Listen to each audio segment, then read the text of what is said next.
rutbatihi wa jami'ul muratib munhitati anhu. Tidak ada yang lebih tinggi derajatnya daripada yang namanya al-ali. Al-ali itu tinggi, Bu. Tapi tinggi ini maksudnya bukan tempat. Jadi Ibu, kita kan tahu Allah itu punya sifat al-ali, artinya yang maha tinggi. Jangan di mindset kita Allah itu punya tempat di atas. Bukan begitu maksudnya. Ini kan kita berbicara tauhid ya. Harus lurus tauhid kita. Al-ali itu bukan tempat, tapi kedudukan, derajat, rutbah. Artinya derajat, Bu. Di antara seluruh derajat yang ada di muka bumi ini, Allah lah yang maha, yang paling tinggi. Bukan tempat. Karena Allah tidak bertempat. Kalau bertempat berarti Allah makhluk, sedangkan Allah adalah Khalik. Jadi al-ali itu Allah yang maha tinggi, adalah kedudukannya, derajatnya, segala-galanya, kehebatannya. Pokoknya sifat-sifat semuanya lah ya. Nah, jadi bukan tempat.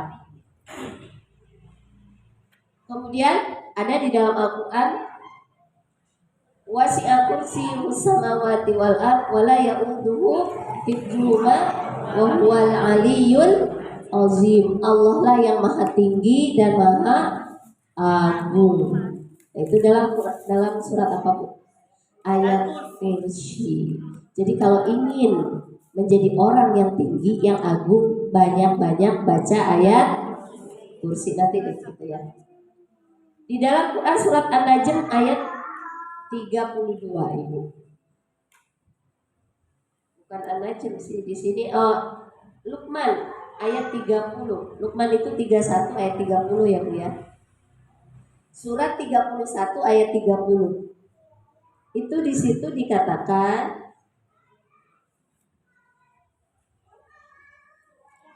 Luqman 31 ayat 32.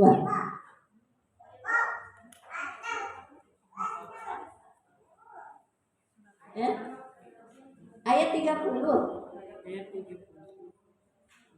Ayat 30, Bu.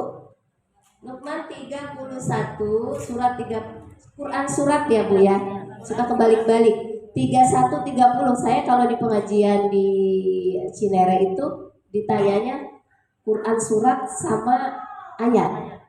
Nanti tinggal buka gitu. Harus dihafal banget. Saya nggak biasa hafal itu, saya biasa hafal ayat dari dulu. Kebalik jadi pelipek. Quran surat 31 ayat 30. Dzalika bi annallaha wal haq wa anna ma yad'una min dunihil batil wa annallaha huwal aliyyul kabir. Di ujung ayatnya, dialah yang maha tinggi dan maha besar. Jadi ketinggiannya ini bukan tempat, tetapi kedudukan atau derajat, atau di sini disebut rutbah. Demikianlah sesungguhnya Allah, dialah Allah yang sebenarnya, dan apa saja yang mereka seru selain Allah adalah batil. Yang diseru selain Allah adalah rendah kedudukannya. Bisa saja kedudukan dia tinggi, seorang presiden, seorang raja kan tinggi ya, Bu ya.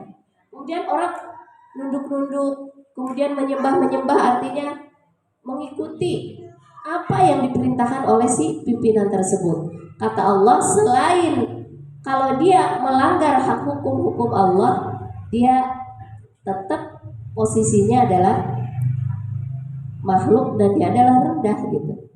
Kita kan suka hebat ya dia. Nah, kembali lagi kemarin saya di MUI, hebat ya. Nggak ada yang hebat, sama. Yang hebat itu yang takwa. Yang ke Allah yang hebat itu. Insya Allah nanti kita nggak minder, Bu, kalau gitu cara berpikirnya. Kemudian, jadi ada khaliq, ada makhluk. Apa bedanya, Bu? Kalau khaliq pencipta, kalau makhluk yang dicipta. Kedudukan pencipta dan yang dicipta pasti lebih tinggi pencipta, yaitu khaliq, lebih mulia, lebih tinggi dari makhluk. Atau kalau ketika kita di dunia, ada makhluk Allah pun bertingkat-tingkat, Bu, kedudukannya, martabatnya. orang tua lebih mulia, lebih tinggi daripada anak. Maka kenapa orang tua harus dimuliakan? Karena orang tua kedudukannya nomor 2 setelah Allah. Setelah Allah itu baru orang tua. Kemudian setelah anak ada lagi yang harus dimuliakan.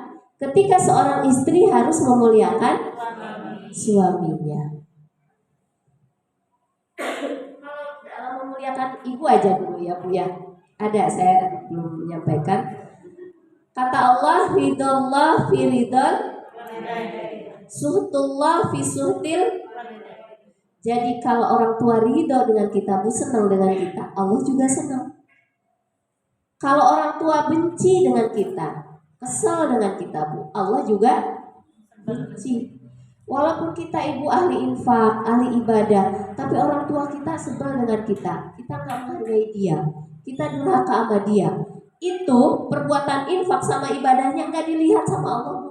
Gimana sih kalau orang benci kita nih, benci sama orang itu masih apa ke kita? Memang kita mau nerima? Enggak kan? Sebel walaupun dia ngasih apa juga. Allah pun begitu, Bu. Ada orang mau berangkat haji, ada orang mau berangkat umroh, kemudian dia masih durhaka kepada orang tuanya. Itu di sana nggak diterima doa-doanya, Bu. Nggak diterima infaknya, dia bayar umroh sekian ratus juta, bayar haji. Enggak, Allah nggak melihat. Kenapa? Dalam keadaan benci.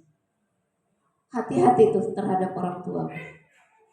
Kalau dulu kita waktu orang tua masih hidup nyebelin dia, sampai meninggal masih nyebelin, sekarang sujud sama Allah, mohon ampun, banyak bersedekah atas nama orang tua kita, mohonkan ampun untuk orang tua kita.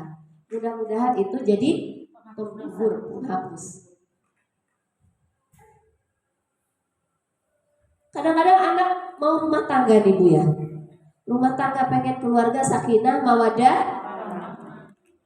masih suka ada gontok-gontokan sama orang tua. Teman saya, Bu, ditinggal suaminya, ternyata suaminya dipanggil oleh Allah, itulah hikmah supaya anaknya bisa dekat dengan ibunya. Jadi dekat kenapa? Gak ada tempat tumpuan, ke siapa lagi? Akhirnya saling mengalah. Kata dia, ternyata Allah mengambil belahan jiwa untuk mendekatkan satu belahan jiwa lagi. Luar biasa. Itu Bu, kisahnya sedih kalau saya baca. Teman saya ditinggal 2 tahun sama suaminya, kemudian anaknya baru nikah kemarin. Ternyata ini anugerah yang Allah berikan kepada saya. Dulu saya ribut terus sama anak, saya benci, saya kesal, ini anak durhaka banget kepada saya katanya. Tapi ketika suaminya meninggal, bapaknya meninggal, dia udah baikan lagi. Kemudian dipertemukanlah jodoh. Si ibunya ini orang solehah banget, Masya Allah, Allah kasih dia karunia yang luar biasa. Jadi kalau orang mau ngambil hikmah, itulah mutiara orang-orang beriman. Dia dapat mutiaranya gitu. Nah itu artinya karena orang tua kita dimuliakan oleh Allah, jangan sampai menyakitinya, membuat dia sedih. Bahagiakanlah, Allah juga bahagia. Yang kedua, seorang istri harus taat kepada suami. Karena martabat suami lebih tinggi dari istri. Kata Rasulullah bagaimana, Bu? Andai kata seorang manusia, kan ada sahabat Rasulullah tuh mau sujud di hadapan Rasulullah, Bu. Kata Rasulullah, jangan sujud sama aku. Kalau seandainya manusia aku suruh sujud, maka aku perintahkan seorang istri sujud kepada suaminya, bukan kamu sujud ke aku, kata Nabi. Kenapa? Saking mulianya suami di hadapan istri. Astagfirullahaladzim. Kadang-kadang kita suka kasar ya, Bu. Saya malu ini, Bu. Suami suka melarang saya kalau lagi sakit makan A, makan B. Saya suka maksa. Ayo, gitu. Kan gak enak makan itu.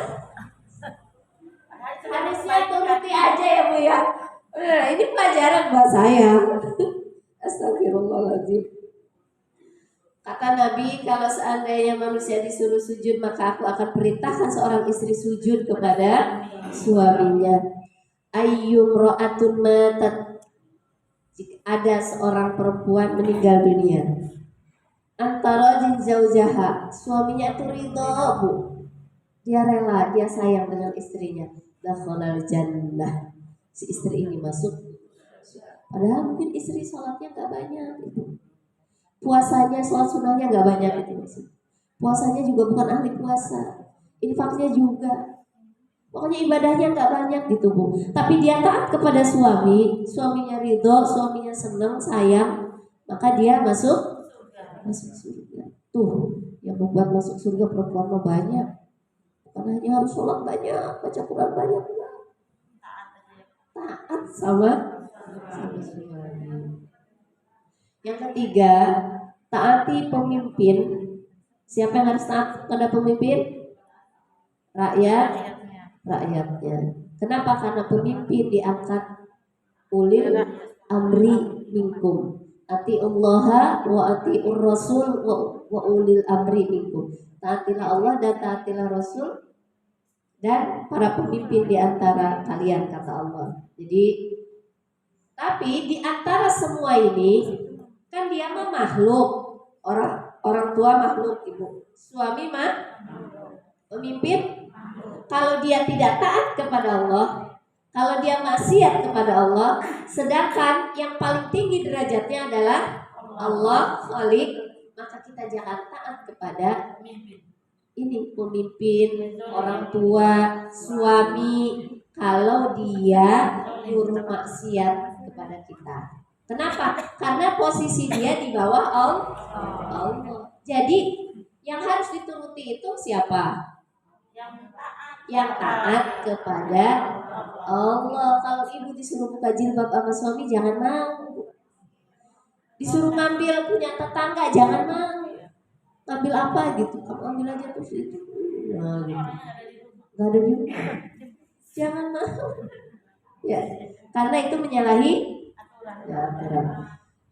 Sekarang bagi orang-orang yang mendapatkan nurul ini ali, cahaya sifat Allah al-ali yang tinggi, maka orang itu, kita itu Bu, akan menjadi tinggi martabatnya di sisi Allah dan di sisi manusia. Dengan cara apa? Ada caranya Bu. Pengen Bu punya derajat tinggi di sisi Allah dan di sisi manusia. Yang pertama nih Bu, kalau ingin diangkat oleh Allah, dimuliakan oleh Allah dan dimuliakan oleh manusia, yang pertama kita harus tawadu kepada Allah. Bagaimana caranya tawadu kepada Allah? Menerima apa yang ditakdirkan Allah. Nah, berserah diri. Jadilah hamba itu orang yang tunduk sama Allah. Kalau kata Allah, kamu tuh harus bakti sama suami, bakti Bu sama suami.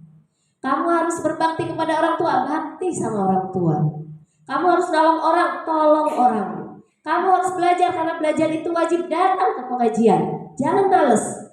Kalau males gak bakalan dapat Nurul Ali. Kata Allah, bangun tengah malam supaya kamu diangkat derajatmu. Fatahajjad bihi nafilatan laka asa ayyab'asaka rabbuka maqamam mahmuda. Maqam mahmuda itu makom, tempat yang terpuji. Biasakanlah bangun tengah malam itu. Ini disuruh Allah. Kalau mau turuti perintah Allah, itu namanya tawadu. Apa yang diperintah oleh Allah, yang dikehendaki oleh Allah, turuti semua. Jangan diprotes. Kata Allah, kamu harus sabar. Ya Allah, begini-begini anak sih hidup. Nah itu berarti gak tawadu, dia gak nerima. Terima aja Bu, mau sakit, mau susah, mau kurang uang, terima aja, ridho. Ya. Nah insya Allah kalau gini nanti akan diangkat derajatnya oleh. Yang kedua harus tawadu kepada makhluk. Tuh, kepada makhluk Bu harus tawadu. Maksudnya apa? Kalau kepada manusia harus jangan merasa mulia, jangan merasa lebih pinter walaupun dia pinter. Jangan merasa lebih hebat walaupun dia hebat. Jangan merasa lebih baik walaupun kita baik. Jangan, saya mah di sini siapa dulu dong, saya mah orang baik, saya mah istri solehah. Jangan, Bu. Tetap kita merasa bahwa diri kita ini pendosa, banyak dosa. Walaupun kita mungkin ahli baca Quran sehari, cuma kita yang bisa 2 juz, yang lain paling banter 1 juz. Tapi jangan merasa paling banyak baca Qurannya, paling bersih. Kata Allah dalam Quran surat An-Najm ayat 32, "Fala tuzakku anfusakum." Jangan merasa diri bersih kalian itu. Tuh, padahal di sebelumnya kalimatnya adalah orang yang berusaha menghindari dosa-dosa. Kecuali ada dosa-dosa kecil, pasti namanya manusia ya, Bu. Dia menghindar banget. Tapi kata Allah di ujung ayatnya, "Fala tuzakku anfusakum." Kamu jangan merasa bersih, merasa soleh gitu. Punten ya yang namanya ibu soleh. Saya mah namanya aja ya soleh. Soleh ada orang itu. Jangan, Bu. Tetap kita merasa pendosa. Kalau ingin dimuliakan, diangkat derajatnya oleh Allah, tetap kita merasa saya ini banyak salah. Saya ini tempatnya dosa. Saya itu masih kurang nolong orangnya, masih kurang berbaginya, masih kurang belajarnya. Pokoknya kurang gitu. Walaupun sudah banyak, ya. Harus merasa harus merasa kurang. Jangan merasa bersih, jangan merasa mulia, jangan merasa berharga. Mentang-mentang suaminya camat. Siapa dulu dong? Camat. Kalau merasa calon mati nggak apa-apa, pasti orang berbuat baik. Ini camat beneran, pejabat. Atau jadi mentang-mentang jadi istri ibu wali kota, wali kota kan ada yang cewek dan cowok ya. Maksudnya atau jadi gubernur lah, istri ibu gubernur gitu. Nggak usah merasa saya ini ibu gubernur hebat, nggak usah. Saya pendosa, titik, udah. Kalau dia tawadu seperti itu merasa, maka insya Allah akan diangkat oleh Allah. Kata Rasulullah, "Man tawaddu'a lillah." Barang siapa dia tawadu kepada Allah, rafa'ahullah, maka Allah akan mengangkat derajat dia ke tempat yang tinggi. Ibu, cerita saya tadi, ada seorang profesor yang tersinggung, tidak mau memaafkan orang lain, tidak mau disalamin. Ibu melihatnya dia tinggi enggak? Padahal dia berilmu luar biasa. Rendah kan? Itu udah satu contoh. Saya ketika mempelajari ini, kemudian saya ambil benang merahnya dengan kejadian kemarin. Itu orang sehebat apapun, ketika sikapnya seperti itu, kita langsung kurang simpatik. Coba kalau dia pemaaf ya, senyum. Kenapa? Karena dia tidak memegang sifat al-ali ini. Mungkin dia belum mengerti tentang sifat al-ali. Kalau ingin diangkat derajatnya oleh Allah, jangan menonjolkan sendiri, tapi Allah yang mengangkat. Karena tidak ada seseorang diangkat kecuali oleh Allah. Tu'izzu man tasya wa tudhillu man tasya. Siapa yang ingin diangkat oleh Allah, maka Allah akan angkat. Wa tudhillu man tasya. Siapa yang ingin direndahkan oleh Allah, ya Allah rendahkan. Walaupun dia gelarnya sebidang, kekayaannya banyak, tetap yang mengangkat dan melemahkan, menjatuhkan adalah Allah Subhanahu wa Ta'ala. Jadi direndahkan atau diangkat itu Allah, Bu, yang kasih. Cuma caranya itu tadi, kalau ingin diangkat oleh Allah, tawadu, rendah hati. Rendah hati artinya walaupun kita bisa A, bisa B, walaupun kita pinter A, pinter B, walaupun kita punya A, punya B, tidak merasa, tetap rendah gitu hatinya di bawah. Tidak pengen iya. Jadi ada kisah, karena dia itu merasa orang hebat. Ada seorang ulama, ahli ibadah. Kemudian tiba-tiba ada seorang preman, ahli perampok, ahli zina dan sebagainya, pokoknya jelek lah, Bu, datang kepada dia. Kemudian dia duduk di samping ahli ibadah ini. Tiba-tiba ahli ibadah ini angkat badan. Jijik lihat orang yang maksiat ini.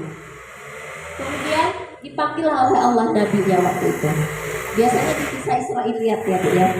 Saya bilang kalau kisah Israiliyat, kalau itu memberikan manfaat maka ambil. Kalau tidak memberikan manfaat, buang aja. Itu kata Nabi. Kalau mensikapi sifat cerita-cerita Israiliyat ya. Jadi ceritanya si Nabi ini dipanggil oleh Allah. Hai Nabiku sini. Ada hambamu, seorang ahli ibadah. Dia didatangi oleh seorang ahli maksiat, dia jijik melihatnya. Katakan kepada si ahli ibadah sama si ahli maksiat itu, mereka sama-sama kondisinya nol. Ngerti nggak Bu? Si ahli maksiat nol, si ahli ibadah nol. Artinya apa? Si maksiat ini udah aku ampuni dosa-dosanya karena dia ingin bertobat kepadaku. Maka aku bersihkan dosanya, dia nol kembali.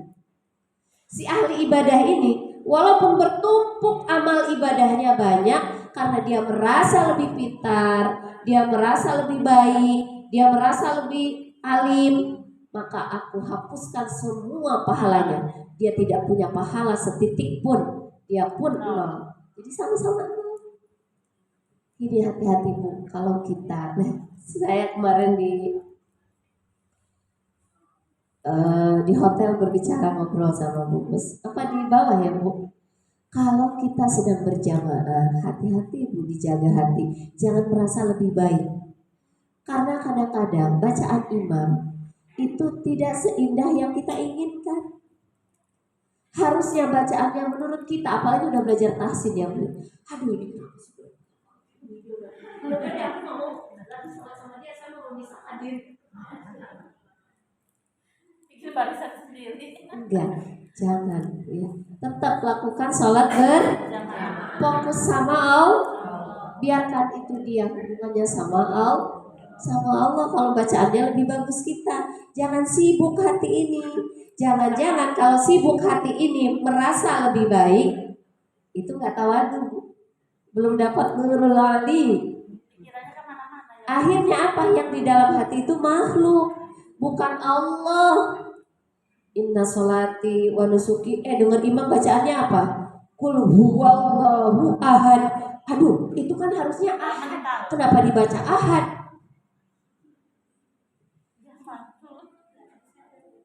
A'udzu billahi. Harusnya au, dia baca au. Aduh, itu kan harusnya u. Kenapa dibaca u? Kenapa dibaca u? Salah ini. Besok ngomong lagi sholat lagi. Kalau sholat sama dia, segala macam. Kita merasa lebih baik. Harusnya ketika sholat itu kita tawajuh kepada Allah. Ini wajah tuh. Kata Allah, bersihkan kalbumu merasa lebih baik daripada itu saya dulu. Sekarang ya Allah, saya hanya pada Engkau. Kalau emang kurang, kan suka gini bacanya salah tuh ya. Udah biarin ya sama Allah itu urusannya. Yang penting Fatihahnya udah cukup. Fatihahnya udah cukup. Kalau bacaan-bacaan yang lainnya masalah-salah dikit udah itu kan bukan wajib. Dimaafin. Ya, udah bersihkan kalbu kita, luruskan Bu. Itu biasa kita gitu kalau lagi sholat Bu. Bukan jamaah di musola di masjid doang, di rumah pun begitu. Saya karena saya lebih ngerti kan daripada yang di rumah gitu. Tapi jangan begitu, dia jadi imam. Udah Al-Fatihah udah cukup, sudah terima aja kekurangannya yang lain. Insya Allah ketika kita fokus kepada Allah, diterima amal ibadah. Tapi selesai sholat baru dibahas. Enggak. Biasanya nanti belajar bareng. Kalau dibahas habis sholat Bu, nanti kita merasa sama aja dong. Udah luruskan hati, baguskan niat ya. Bersihkan. Nah, itu yang pertama. Kita harus orang yang dapat nurul ali itu akan diangkat martabatnya oleh Allah ke tempat yang lebih tinggi. Yang kedua, kalau orang dapat nurul ali itu biasanya menyukai perkara-perkara yang tinggi, perkara-perkara yang mulia, yang lebih berharga. Kalau dia dikasih dua pilihan, Bu, anterin saya dong, saya mau pilih pakaian buat nikahan anak saya. Sama tetangga diajak gitu. Kemudian di satu sisi kita ada pengajian. Kalau orang dapat nurul ali, dia akan memilih mana yang lebih berharga. Nanti Bu, saya traktir bakso. Nanti Bu dapat kerudung. Iya, dapat pokoknya saya beliin kerudungnya, nanti saya kasih ini, kasih itulah gitu. Itu kan Dunia. dunia. Kalau ini Akhirat. akhirat. Ketika kita, pokoknya kalau orang dapat Nurul Ali itu biasanya memilih mana yang lebih berharga nih. Bukan ukuran dunia yang akan dia pilih, tapi ukurannya apakah ini mulia di sisi Allah, apa kurang. Walaupun sama-sama baik, nanti dia akan pilih. Iya ibu. Iya.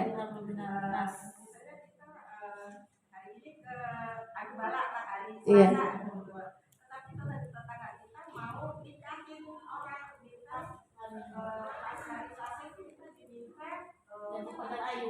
Undangan.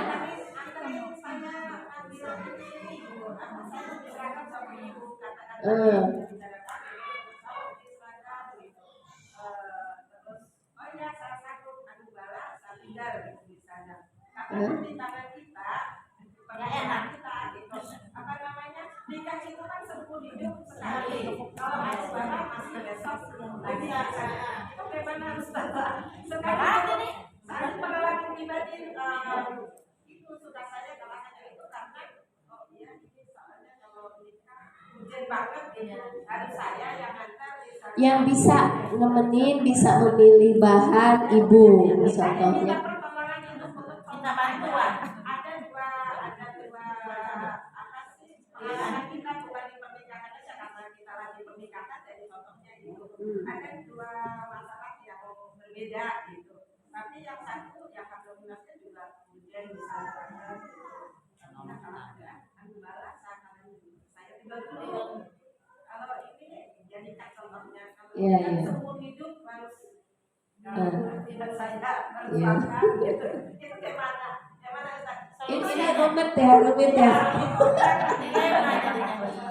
Ibu yang bisa jawab sendiri sepertinya. Kenapa? Apakah itu lebih ke keduniaan atau lebih ke pertolongan? Iya. Bukan dunia ya. Nanti kalau saya dapat ini enggak.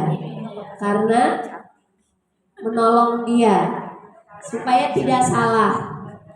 Kata Nabi, bisa Bu ketika ada sesuatu uzur syar'i, kalau itu sama-sama untuk menolong agama Allah, itu nolong orang kan ya. Nah, itu beda dengan keduniaan ya.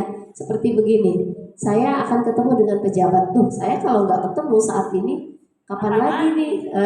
Beda lagi kalau itu. Padahal pejabatnya apa dengan gubernur. Tapi kadang-kadang kalah loh pengajian ketemu dengan gubernur.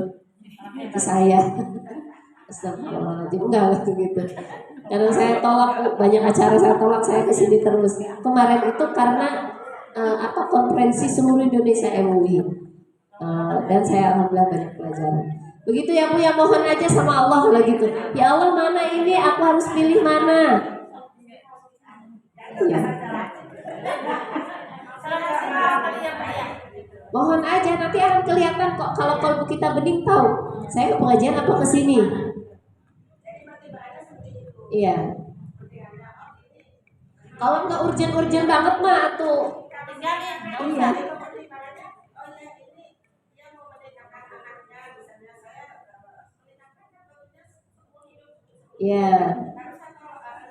Iya. Iya. Iya. Itu udah dulu dari kali. Ibu bisa menilai nggak lebih berharga mana?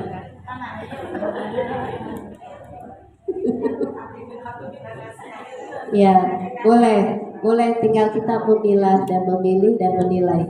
Kalau yang tahu hati kita kok, kita tahu mana yang terbaik menurut kita. Ini yang terbaik menurut Allah yang mana ya? Ini kan pertimbangan tertentu. Iya, kalau ibu apa?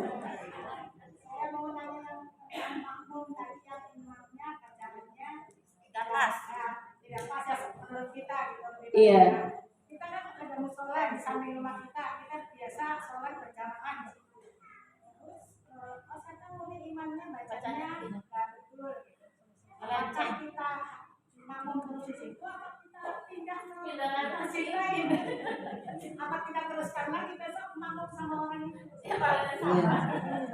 Ibu kalau sholat cari tempat yang menenangkan.